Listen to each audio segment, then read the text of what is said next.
You've just used, we'll get on to religion in a bit, but you've just used two words which I think are very important in all this, which is values and tradition. Now, just before he died, at least about 6 months before he died, when he was in the sanatorium in Gloucestershire, preparatory to being moved up to University College Hospital in London, Orwell wrote about 5 pages, the first 5 pages of, and then some extra notes for an essay he was going to write on Waugh's work. And it's clear from those notes how highly he regarded this. And 2 points I'd like to get you to comment on this. One, Orwell selects for particular notice a passage, a rather overlooked passage in Vile Bodies, which is a very darkly satirical novel about social life in Mayfair in the late 1920s. And it has a long passage which Orwell quotes about the people who came to a dinner. It's at Anchorage House, isn't it? And he described, and these are not the kind of social flavor, these are not the high-living young people. These are very sober, traditional, conservative people whose one sort of night of the year when they come to London is for this grand dinner and ball. And Orwell makes the point that even in 1930, Waugh was pushing home his message about old traditions and old values and looking for examples of way to behave and finding them in the old sort of hereditary landed classes. The other thing that Orwell concludes his notes for this essay Orwell concludes his notes for the essay on Waugh by saying the last words that he ever wrote about Waugh before he died, he described him as about as good a novelist as one can be while holding untenable opinions. So what he was doing, or what he would have done had he lived, was he envisaged, I think, a 15,000-word essay on Waugh, and that it was evidence for his argument that good art, doesn't ipso facto have to be progressive, which of course was, in left-wing circles, was more or less a heresy in 1949. So I'd be interested to hear what you thought about that. And I was just thinking, as you were quoting that as well, there's a rather wonderful TLS review of Orwell where he talks about war, and he's actually talking about somebody called Savage, another person. He says what Savage gets wrong with Evelyn Waugh is he just doesn't take into consideration his conversion to Catholicism, and he says you simply Was can't... this the Marxist critic D.S. Savage? Was he yes, talking? It was. And he said you simply can't attempt any consideration of Evelyn Waugh and his works without considering. And I just think for Orwell to see that and to respect, and yet untenable, and that's why I love that quote about, he's a marvellous writer, but it's untenable. You can't think these things. But at the same time, there is how can one talk about Evelyn Waugh? And going back to the Vile Bodies, and what you said about Vile Bodies is absolutely true. And there's a lovely quote in a letter when Evelyn Waugh says, I'm really depressed, I'm in the middle of writing Vile Bodies, and I would go to this party tonight, I think it's to Diana Guinness, I can't remember, and he says, I would go to this party tonight if I didn't think it would be full of the people who are in my novel at the moment, and he really doesn't like them particularly then, and what he thinks about them is they don't have values, and there's something very sort of lacking spiritually, and they're very spiritually dead, and that kind of doesn't, I don't think that really changes. And Orwell said of Evelyn Waugh, his novels are sermons in farcical form. And he saw that, and he did respect it. And can we talk a little bit about, David, about the letter that Evelyn Waugh wrote to Orwell after he sent him, thanking him for his copy of 1984? And he says, I admire it, and all the critics love it, and you write brilliantly, but it didn't make my flesh creep you intended it to. And the reason it didn't make my flesh creep is because, I'm sorry, but but in fact, I think you might have it here. It's actually it's such a great letter. It's the next point, actually. I've got a copy of this letter here, which I will read extracts from in a moment. But what I wanted to ask you just before we got on to that, which I agree is central to the kind of both the things that join them together and also the things that ultimately divided them, is something that Malcolm Muggeridge said about the two of them, which I thought was fascinating. And Muggeridge was a sort of very shrewd observer of both sides of the political coin. And he said that he defined both Orwell and Waugh as what he called Bovarists.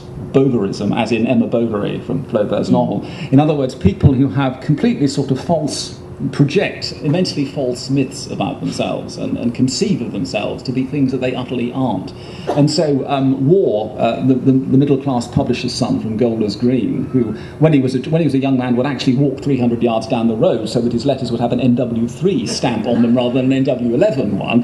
And Orwell, of course, the old Etonian, who went around wearing incredibly shabby jackets, which the shabby they got just proved how upper class he really was, because they'd obviously come from a very good tailor. Of course, his voice that's betrayed right, the him. voice, the His upper-class Etonian Cockney. accent betrayed him The as well, upper-class didn't Cockney, that's right. But so Muggeridge, who, when he heard about Waugh going to visit Orwell at the Cranham Sanatorium, he said, "I should have loved to have seen them together. His country gentleman's outfit," that's Waugh, and Orwell's proletarian one, straight out of back numbers of Punch. So what do you think about those kind of almost mythical, each having this romantic idea? I love that idea of botherism, and I think that's just hilarious because, to me, it is inverted snobbery that Orwell would go dressing like a tramp, hanging out with the hobos, and then talking this very posh accent. I mean, I think it's hilarious, and in its way, as bad as Evelyn Waugh pretending to be Mr. Toad in his +4s and walking around with his cane and sort of saying, "Mr. Toad on top," as he would do when things were going his way. So I love that idea. I just think it's a wonderful quote. As you say, one can only imagine this deathbed scene with these polar opposites.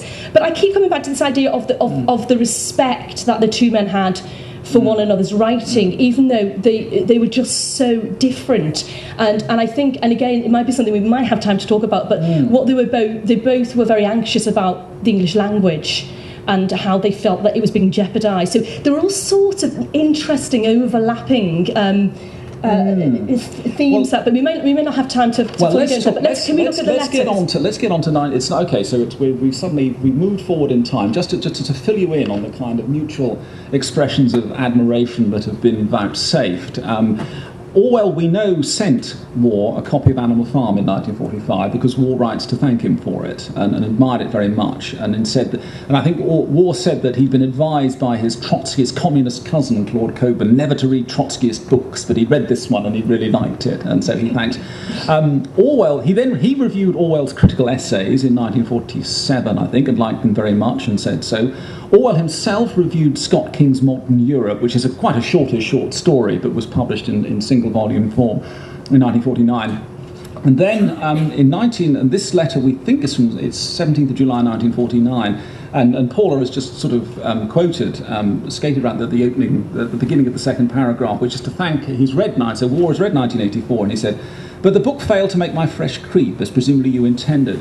For one thing, I think your metaphysics are wrong. You deny the soul's existence, at least Winston does, and can only contrast matter with reason and will. It is now apparent that matter can control reason and will in certain conditions, so you're left with nothing but matter. But the predicament is not entirely new. We've always accepted the existence of insanity, when reason and will fail to operate, but no one denies that lunatics had souls."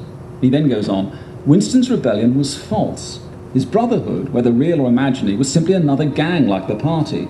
And it was false to me that the form of his revolt should simply be, a four-letter word here, in the style of Lady Chatterley, finding reality through a sort of mystical union with the proles in the sexual act.